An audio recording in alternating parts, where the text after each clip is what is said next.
네, 등락 결과를 먼저 말씀드리겠습니다. 코스피는 상승 출발 후에 상승 양봉 마감했습니다. 그러니까 플러스 마감했고요. 시가보다 종가가 더 높은 게 양봉이죠.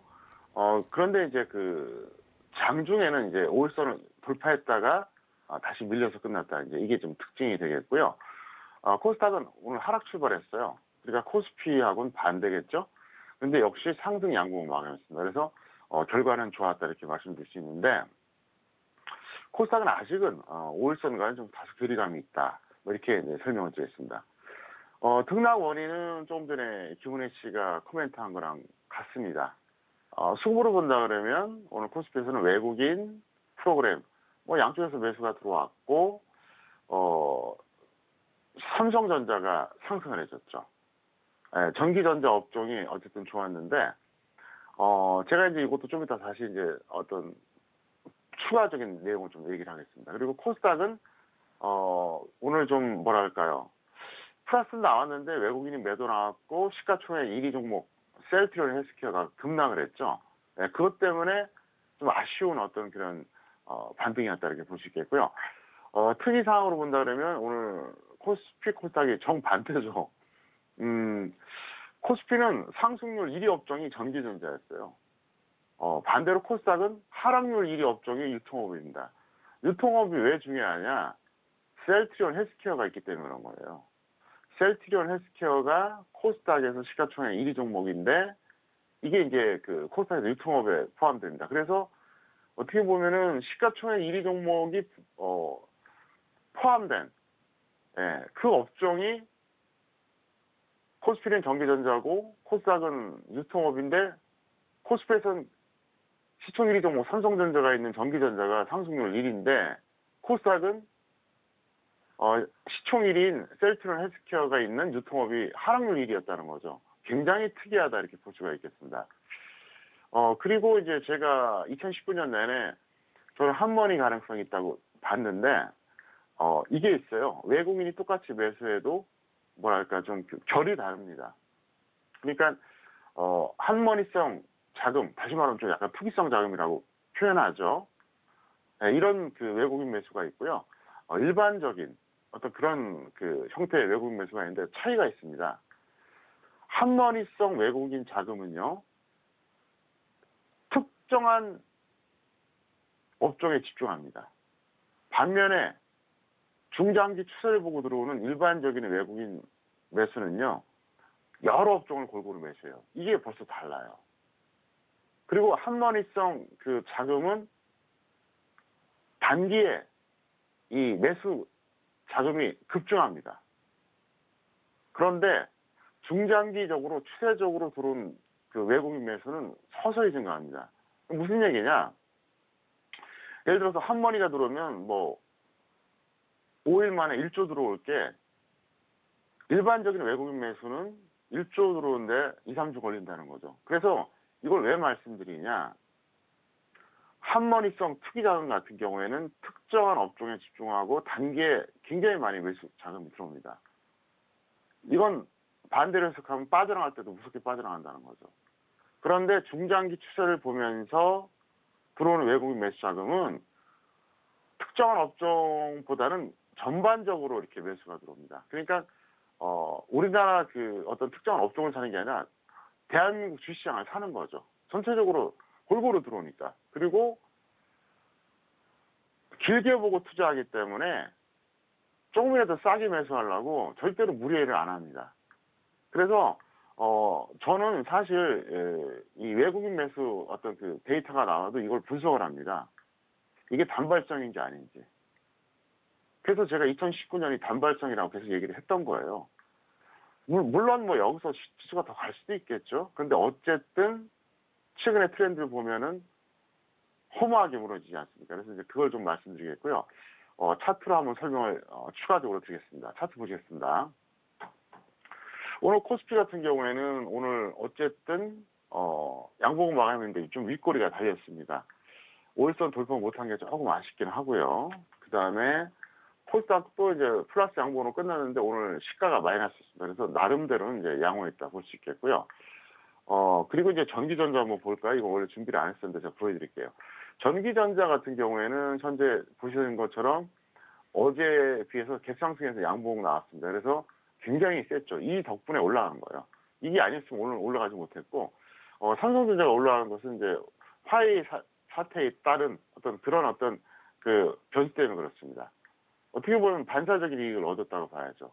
정확하게 말하면은 정상보다는 비정상적인 어떤 흐름에 의해서 올라간 겁니다. 왜? 제가 항상 얘기했었죠. 시장의 흐름은 정상과 비정상이 있다. 정상은 말 그대로 정상인데요. 비정상은 왜곡 또는 변수에 의해서 발생한다. 자, 그러면 화해일 사태에 따른 반사적 이익, 이거는 어떤 정상적인 흐름일까요? 비정상적 흐름일까요? 당연히 비정상적 흐름입니다. 왜냐? 변수에 의해서 발생한 거기 때문에 그렇습니다. 그래서 똑같이 올라가더라도 이게 정상적으로 올라갔느냐, 비정상적으로 올라가느냐, 이걸 파악을 할 줄 알아야 돼요. 비정상 중에서도 이거는 특별한 이슈도 없었는데, 좀 이상할 정도로 너무 초올린다. 이거는 왜곡 가능성이 높아요. 반대로, 이거는, 어떤 그 변수가 발생한 겁니다. 어떤 호재나 악재, 지금처럼 어떤 반사적 이익. 이런 걸 이제 바로 이제 비정상으로 올라간다고 그러는데, 비정상은 분명히 한계가 있다는 게 이제 특성입니다. 그래서, 오늘 뭐 또 시험 코너를 또 제가 이제 하면서 이제 오늘 처음으로 이제 외국인 뭐 한머니 시점 자금과 일반적인 어떤 자금 이거 얘기해 드렸는데 차트 잠깐 또 보실까요? 뭐 여러 번 제가 강의했던 내용인데 또 한번 보여드리겠습니다. 뭐 이 방송을 처음 보시는 분들도 있고 또 봤지만 또 기억을 못하는 분들도 있잖아요. 그래서 제가 이제 보여드리는데요. 지금 이게 2012년도 나오네요. 2012년 여기네요. 네, 이거 조금 더 넓게 보겠습니다. 이걸 보시면 제가 이제 보여드릴 게 2012년. 네. 죄송합니다. 제가 코스피를 봐야 되는데 전기전자를 보고 있었어요. 어쩐지 좀 이상하다 했어요. 제가 이게 참 이걸 제가 한두 번 보는 사람이 아닌데 방송 19년 차인데도 이런 실수를 하네요. 네. 이거 또 한번 제가 간단 강의를 해드리겠습니다. 2011년 12월 19일, 2011년입니다. 2011년 12월 19일. 김정일이 2011년 12월 17일에 사망했거든요. 근데 이제 그 발표된 건 19일이었어요. 이틀 뒤였습니다. 그래서 그날 아랫꼬리가 달린 음봉이 나왔는데 이때부터 거짓말처럼 2월 말까지 외국인들이 무려 10조 원이 매수가 들어왔습니다. 상상이 가십니까, 여러분? 10조 원? 무지막지한 거죠, 10조 원. 2달하고 10일 만에. 1년에 10조 원 매수 들어와도 대단하다 그러는데. 이때 제가 얘기했잖아요. 대한민국이 광분했습니다. 증권사, 주식 전문가, 정말 아마 한 명도 예외가 없었을걸요. 2,400 간다고 다들 난리가 났었어요. 정말 난리가 났었어요. 근데 저는 이때 2월도 아니고 1월 하순이었어요. 1월 하순에, 그러니까 1월이 끝나기도 전이었죠. 그러니까 12월 한 약 10일 어떤 기간하고, 그 다음 2012년에 1, 2월, 그러니까 2달 10일 동안 외국인이 10조 들어왔다 그랬잖아요. 그러니까 저는 2월 끝난 정도가 아니라 1월 끝나기 전에 이미 얘기했어요. 2050선이 고점이라고요. 그때 어떤 일이 벌어졌냐면 정말 여러분들 검색해 보세요. 제 말이 사실인가 거짓인가. 그 당시 그 어떤 각종 어떤 그런 뉴스라든가 자료 한번 검색해 보세요. 2004년에 합창을 했어요. 정말 증권사 거의 100% 그랬고요. 주식 전문가들 그대로 따라했습니다. 근데 저만 2050선 간다 그랬어요. 왜 그랬을까요? 딱 하나요. 한 번이라고 본 거예요. 정상적인 자금이라고 보질 않았다는 거죠. 그런데 거짓말처럼 2050선 존에서 딱 걸리되고 그냥 여기까지 그냥 급락을 해버렸잖아요. 여기까지 완전히 그냥 5월에 박살이 났어요. 그리고 나서 또다시 이제 반등이 나오긴 나왔죠. 안 나온 건 아닙니다. 나왔는데 중요한 건 뭐냐면은 반등이 여기 살짝 나왔다가 결국 또 빠졌어요. 이러면서 이 구간에 그 당시에 뒤늦게나마 풀베팅 했던 사람들 엄청 손실 봤고요. 신용 썼던 사람들은 그냥 깡통이 나와버렸습니다. 깡통. 제로가 됐어요. 이 얘기를 왜 해드리냐. 자, 이 시점에서 잠깐 보시기 바랍니다. 솔직히 말씀드리면요. 저는 이거 한문이라고 봤어요.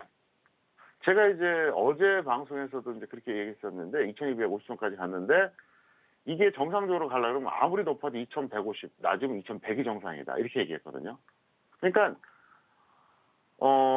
2019년에 그러니까 정상적인 어떤 고점을 본다 그러면 미니멈이 2100, 맥시멈이 2150이에요. 그러니까 그거에 비해서 100포인트에서 150포인트가 더 간 거죠. 예를 들어서 2150이 정상이라 그러면 100포인트 정도 더 간 거고요. 맞죠? 2100이 정상이라 그러면 150포인트가 무려 더 간 거죠. 엄청나게 많이 더 간 거예요. 근데 저는 이걸 바로 한번이라고 본 거예요. 그래서 제가 계속 그 얘기했던 겁니다. 계속 가기는 어렵다. 그리고 빠질 때 박살 날 거다. 두고 봐라 그랬잖아요. 결국 이렇게 되고 있잖아요.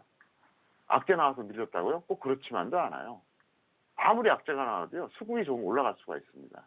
그래서 2019년 장세 자체가 한번이라고 보시면 돼요. 그래서 그 얘기를 꼭 하고 싶었고요. 어쨌든 다시 한번 전달하겠습니다. 2019년에 2250선 때가 이제 그 고점을 기록했는데 정상적인 어떤 저의 계산으로는 낮으면 2100, 높아봐야 2150 정도였습니다. 그래서 표면적인 어떤 고점으로 본다 그러면 표면적인 고점이 2250선이잖아요. 네. 표면적으로는 2250선인데 제가 수정한 걸로 본다 그러면 최소 100포인트, 최대 150포인트가 더 간 거예요. 왜냐하면 정상적인 게 2150이라 그러면 100포인트가 더 간 거고 2100이라 그러면 150포인트가 더 간 거죠. 그래서 제가 이거를 강연회 때도 얘기했었거든요. 4월 20일 강연회 때도. 제가 항상 이 시간 통해서 수정지수 얘기하잖아요. 수정지수의 개념은 표면지수와 다르다. 표면지수는 말 그대로 그냥 찍혀있는 게 바로 그 데이터고요. 수정지수는 그걸 가감해서 풀이해 주는 거예요. 그래서 제가 분명히 4월 20일 강연회 때 분명히 얘기했죠. 최소 100에서 150포인트가 이게 거품이다. 네, 오버됐다. 이렇게 얘기했어요. 그래서 이제 지금 여기까지 온 건데, 제가 이제 그 남은 이야기는, 마지막 코너, 내일장 전망 코너에서 계속해서 전달해 드리겠습니다. 내일장 수요일장인데요. 하고장님, 내일 우리 시장 어떻게 전망하실까요? 네, 중기시황과 단기시황을 먼저 말씀드리고 전략을 좀 짜드리겠습니다. 중기시황은 2019년 이중 고점은 완성됐다. 이거는 뭐 확고부동합니다. 불변입니다. 2019년 이중 고점 완성. 이거는 뭐 바뀔 가능성이 거의 없어요. 0%라고 볼 수는 없겠지만 매우 희박합니다. 그런데 단기시황은 혼조세 반등 지속. 무슨 얘기냐? 아주 쉽게 설명해 드릴게요. 찌글거리면서 더 올라간다는 얘기예요. 그럼 어떻게 될까요? 일단 단기적으로 매수 포지션을 취하는 게 낫고요. G선물 같은 경우는 현재 기준으로 오늘 저가를 깨면 뭐 추가나 신규 매수하시는 게 좋을 겁니다. 일단 죄송합니다. G선물이 아니라 야간 선물. 야간 선물 현재 시간 기준으로 오늘 그 저가가 있을 겁니다. 여러분들 보시면 그걸 깨면 이미 매수 물량 있는 사람들은 추가하고 없는 사람들도 접근해도 뭐 큰 무리가 없을 거다 이렇게 말씀드리겠고요. 그 다음에 이제 한 가지 더 말씀드린다면 어제 방송 내용이 상당히 중요했습니다. 5월 20일 방송 반드시 시청을 하셔야 됩니다. 못 보신 분들은. 그리고 봤던 분들 또 보세요. 그래서 유튜브 검색하셔갖고 이제 평택선언 정석투자 2019-0520 치시면 되는데요. 왜 그러냐? 어제 제가 이 방송했던 내용은 지난 4월 중순 이후에 약 한 달 동안 계속 방송에서 했던 이야기들 집대성돼 있고요. 그 다음에 4월 20일 강연회 때 했던 얘기가 아주 농축해서 제가 전달해 드렸습니다. 그래서 물론 오늘 방송 내용도 중요하지만 5월 20일 어제 방송이 상당히 중요하기 때문에 취향 부분 있지 않습니까? 반복적으로 꼭 시청하시기 바라겠고요. 제가 볼 때는 어차피 고점은 찍었고 단기 반등은 나오고 이건 확실합니다. 그래서 어제도 제가 뭐 이렇게 긴장하지 않으면서 얘기했잖아요. 반등 가능성이 있다고. 아마 내일도 그렇게 될 겁니다. 그래서 일단은 반등은 나온다. 그래서 여러분들이 여기서 중장기 상승을 기대하기는 어렵지만 단기 반등은 좀 더 이어질 가능성이 높으니까 거기에 맞게 여러분들이 포지션을 구축하자. 그리고 어제 방송은 이미 시청했던 분들은 또 다시 보시고요. 시청을 하지 못했던 분들은 반드시 유튜브 통해서 검색해서 찾아보자. 여기까지 말씀드리겠습니다.